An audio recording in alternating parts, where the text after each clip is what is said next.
Assalamualaikum warahmatullahi wabarakatuh. Bismillahirrahmanirrahim. Para mahasiswa yang saya banggakan, kali ini kita akan membahas tentang istihsan ya. Setelah kita membahas tentang dalil-dalil yang disepakati, ada Al-Quran, Sunnah, Ijma' dan Qiyas.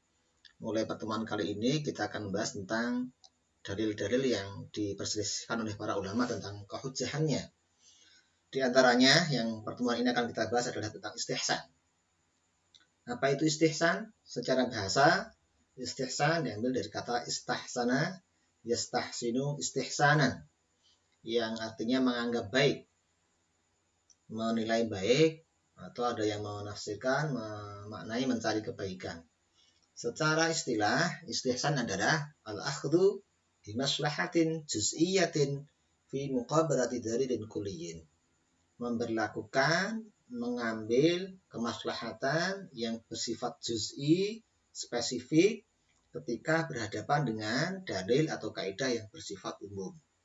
Jadi mengambil kemaslahatan yang bersifat spesifik, yang bersifat juz'i, ketika berhadapan dengan dalil atau kaidah yang bersifat umum. Dalam definisi lain, istihsan adalah al-udul qiyasin jaliyin ila qiyasin khafiyin, atau istisna mas'alatin juz'iyatin min aslin kulliyin atau qa'idatin 'ammatin yaqtadi bil 'udul, yaitu berpaling dari qiyas jali, qiyas yang jelas, kepada qiyas yang khafi atau qiyas yang samar. Atau istihsan adalah mengecualikan masalah yang bersifat juz'i dari asal yang bersifat kulli, atau kaidah yang umum yang berdasarkan kepada dalil yang menuntut adanya peralihan atau berpaling ini. Secara jelasnya nanti akan kita bahas contoh-contohnya. Dari macam-macam istihsan, definisi itu akan semakin jelas. Dari kuat dan tidaknya pengaruh. Ya, qiyas itu ada dua, ada qiyas jali, qiyas yang jelas, tapi lemah pengaruhnya. Kemudian ada qiyas khafi, qiyas yang samar, tapi kuat pengaruhnya. Sedangkan istihsan itu ada dua. Pertama, qiyas istihsan yang jali, istihsan yang jelas tetapi lemah pengaruhnya. Dan ada istihsan yang khafi, istihsan yang samar tapi kuat pengaruhnya. Apabila dua hal ini bertentangan, maka yang dipakai adalah yang kuat pengaruhnya. Yang dirojihkan, yang dikuatkan, yang diambil adalah yang dikuatkan, yang pengaruhnya lebih kuat. Misalnya ini, tentang hukum sisa minuman burung pemakan daging, burung karnivora. Jika ada burung karnivora kemudian minum di sebuah wadah, kemudian sisa minumannya itu apakah suci ataukah najis? Ya. Kemudian proses ini untuk mencari tentang hukumnya ada qiyas. Dikiaskan dengan harimau, dikiaskan dengan singa. Mengapa burung karnivora itu dikiaskan dengan harimau atau singa? Karena sama-sama binatang. Kemudian sama-sama memakan daging. Dari sisi ini, maka menyamakan sisa minuman burung karnivora ini dengan sisa minumannya harimau dengan singa, itu termasuk qiyas yang jelas. Tetapi sisi lain, burung karnivora itu bisa juga dikiaskan kepada manusia. Dari sisi apa? Kalau mengkiaskan kedua hal ini, harimau, singa dengan manusia, sebenarnya salah satu alasan penyamaannya, mengkiaskannya, menganalogikannya adalah kedua-duanya sama-sama haram. Harimau juga haram dimakan, singa juga haram dimakan dagingnya, manusia juga seperti itu. Kemudian menyamakan burung karnivora dengan harimau dengan singa itu dinamakan dengan kias yang jelas. Mengapa jelas? Karena sama-sama binatang, tetapi dikatakan lemah pengaruhnya. Mengapa lemah pengaruhnya? Karena terkait dengan minuman itu terkait dengan anatomi tubuhnya. Jadi kalau burung itu kan anatomi tubuhnya dari mulut itu tidak langsung ke perut, tetapi ada namanya tembolok. Ya, sehingga dalam hal ini dikatakan mengkiaskan burung karnivora dengan harimau dengan singa itu jelas dari sisi sama-sama binatangnya, dari sisi sama-sama haram dimakan dagingnya, tetapi lemah pengaruhnya. Mengapa? Karena yang dibahas adalah tentang minuman. Minuman itu prosesnya melalui anatomi tubuh, melalui mulut, kemudian ada tembolok dalam burung, kemudian baru ke perut. Sedangkan harimau singa itu tidak punya tembolok, tadi dari mulut langsung ke perut. Maka kalau dikiaskan dengan harimau dengan singa, sisa minuman burung karnivora itu najis. Jadi karena sisa minumannya harimau singa itu najis, maka sisa minuman burung karnivora juga dihukumi najis jika dikiaskan dengan harimau dengan singa.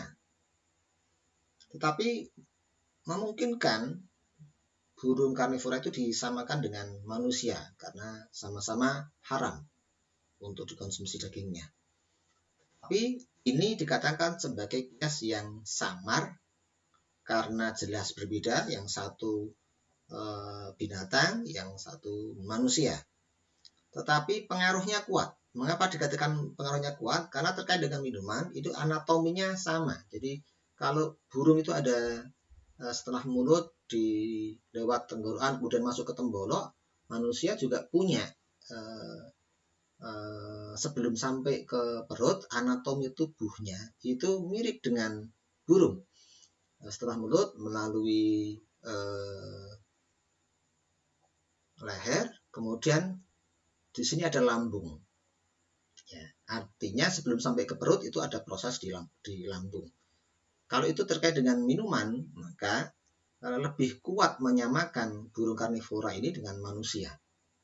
Kalau disamakan dengan manusia, maka sisa minuman burung karnivora itu menjadi suci. Kenapa? Karena sisa minuman orang, sisa minuman manusia itu jelas suci. Nah, yang dikatakan istihsan adalah yang dimenangkan. Jadi ini berpindah dari kias yang jelas kepada kias yang samar. Nah, kias yang jelas itu mengkiaskan burung karnivora dengan harimau. Ini kan kias yang jelas. Berpindah dari kias yang jelas kepada kias yang samar. Menyamakan burung dengan manusia itu kias yang samar. Ya. Karena pengaruhnya lebih kuat. Inilah yang dinamakan dengan istihsan. Jadi berpindah dari kias yang jali kepada kias yang khafi. Karena apa? Karena terkait dengan pengaruhnya yang lebih kuat. Nah, ini proses ini yang dinamakan dengan istihsan. Dilihat dari sisi lemahnya pengaruh. Kemudian ada juga istihsan yang dibagi macam-macamnya berdasarkan pada dalil yang melandasi. Ada namanya istihsan nas, istihsan dengan nas. Kaidah umumnya itu tidak ada wasiat setelah ada waris. Tetapi nas menyatakan bahwasanya ada min ba'di wasiyati yusi biha autain. Ada wasiat yang bisa diberikan walaupun sudah ada pembagian waris. Dan juga ada sunnah juga memberikan ketentuan tentang bolehnya jual beli salam. Man sarafa fi tamrin falyuslif fi kailin ma'lumin aw waznin ma'lumin. Pada kaidah umumnya itu jual beli itu kan harus ada serah terima, ada harganya, ada uangnya, ada barangnya, kemudian serah terima. Itu kaidah umum tentang jual beli. Tetapi dalil nas sunnah menetapkan bahwasanya jual beli salam itu boleh. Artinya jual beli salam itu jual beli yang tidak sesuai dengan kaidah umumnya tentang jual beli. Bahwasanya jual beli itu harus ada harga dan ada barang. Tetapi kebulian ini didasarkan kepada nas. Maka ini dikatakan sebagai istihsan bin nas. Kemudian yang kedua ada istihsan ijma, istihsan dengan ijma. Ada kesepakatan ulama tentang bolehnya akad istisna. Kita memesan untuk membuat baju misalnya. Kita memesan sesuatu yang belum ada karena bajunya sendiri belum ada, kita pesan untuk dibuatkan baju misalnya. Akad istisna itu boleh, ijma ulama membolehkan itu. Kemudian akad yang terjadi dalam penggunaan air di kamar mandi umum dengan membayar sejumlah uang yang sudah ditentukan. Kita masuk di sebuah kamar mandi, di toilet misalnya, di kamar mandi umum, di toilet umum misalnya, kita menggunakan air yang tidak jelas jumlahnya, tetapi membayarnya sama, semuanya bayar 2.000 misalnya.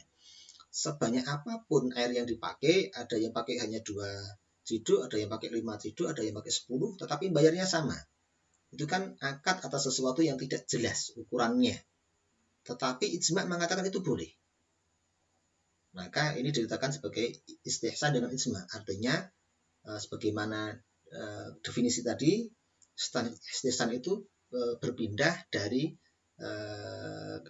kaidah umum kepada kaidah khusus. Ya, kalau ini dasarnya adalah ijma. Kaidah umumnya namanya jual beli itu ya jelas ukurannya. Tapi di dalam penggunaan air di toilet atau di kamar mandi umum itu tidak jelas. Tapi boleh berdasarkan ijma. Kemudian ketika ada istihsan bil urf, istihsan dengan urf atau adat kebiasaan tentang wakaf bergerak. Itu sebenarnya harusnya dengan benda yang tidak bergerak, tanah misalnya, tetapi kebiasaan berjalan bahwasanya boleh kita mewakafkan benda yang bergerak, misalnya buku, itu boleh. Nah, itu artinya wakaf dengan buku itu sesuatu yang khusus, kaidah yang khusus, perlakuan khusus yang terjadi, maka dikatakan sebagai istihsan, berpindah dari kaidah umum kepada kaidah khusus karena ada uruf yang berjalan. Kemudian 4 ada istihsan dengan darurah. Ada darurah, ada sesuatu yang sangat mendesak yang tidak mungkin untuk dihindarkan lagi. Misalnya adalah mensucikan sumur atau kolam yang terkena najis. Harusnya namanya ada bangkai masuk di dalam sumur misalnya, kemudian ada bau di sana, harusnya semua air yang ada di sana kan kemudian najis. Kemudian misalnya itu diangkat, dibuang, air yang ada di dalamnya itu najis. Misalnya disedot, kemudian air yang muncul lagi di sumur itu kan terkena najis yang sudah menempel di dinding-dindingnya. Harusnya juga ikut najis. Tapi kalau dihukumi seperti itu kan tidak mungkin. Tidak mungkin. Berdasarkan darurah, maka bisa disucikan dengan cara itu. Ada kemungkinan disedot, kemudian yang setelah air yang muncul setelah itu dihukumi najis, atau ada yang mengatakan menambahkan air sebanyak mungkin sampai hilang baunya gitu ya, itu menjadi suci ya. Karena kalau tidak seperti itu tidak mungkin mensucikan sumur yang dalam misalnya kolam dengan cara yang sebagaimana dilakukan kepada benda lain selain sumur atau kolam itu. Kemudian ada istihsan dengan maslahat. Maslahat menentukan bahwasanya harus ditetapkan seperti itu, walaupun bertentangan dengan kaidah umum. Misalnya keperluan dokter dalam melihat aurat pasien. Kaidah umumnya seseorang tidak boleh melihat aurat orang lain. Juga kita dilarang memperlihatkan aurat kita kepada orang lain. Itu kaidah umumnya.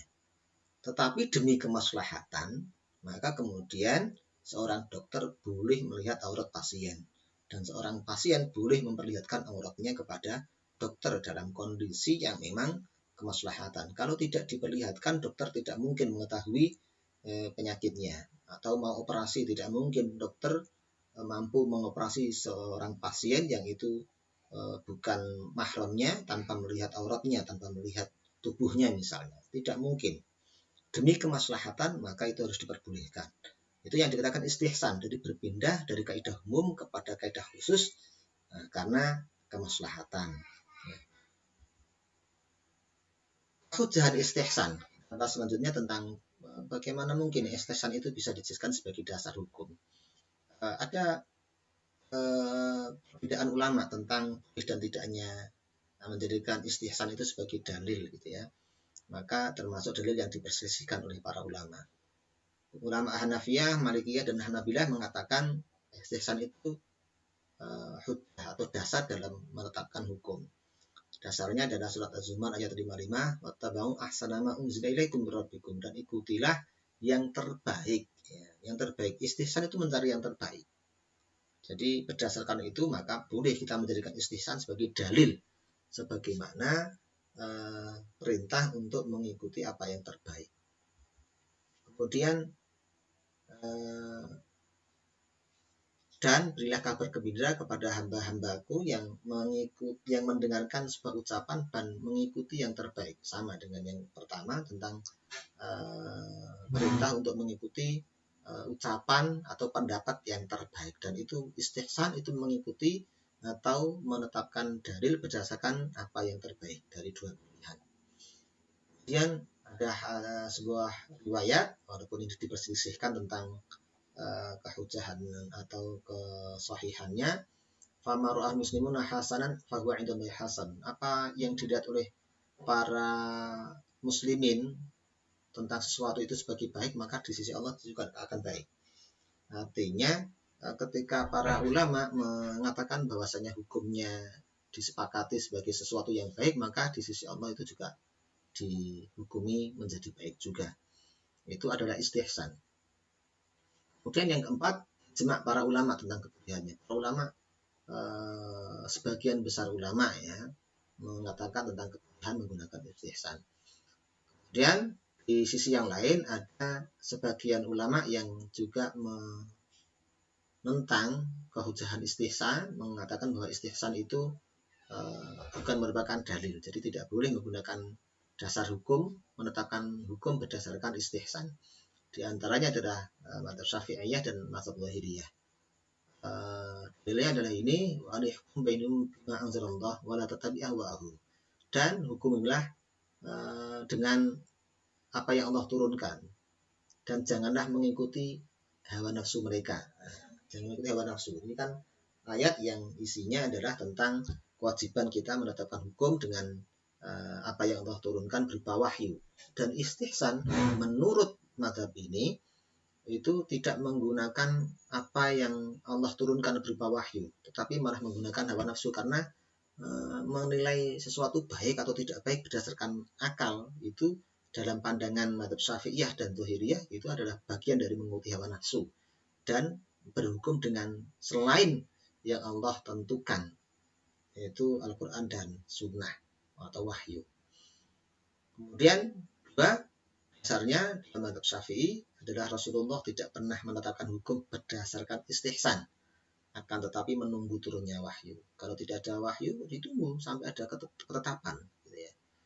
Dan tidak pernah Nabi menetapkan hukum dengan menggunakan mana yang baik menurut nalar, gitu, tetapi berdasarkan pada wahyu. Ya, itu maka kemudian dikatakan istihsan termasuk dalil yang diperselisihkan kehujahannya. Nah, mungkin itu yang bisa kami sampaikan pada kesempatan ini. Semoga saja bermanfaat. Untuk selanjutnya dipersilahkan kita berdiskusi di e-learning yang sudah kita siapkan. Wassalamualaikum warahmatullahi wabarakatuh.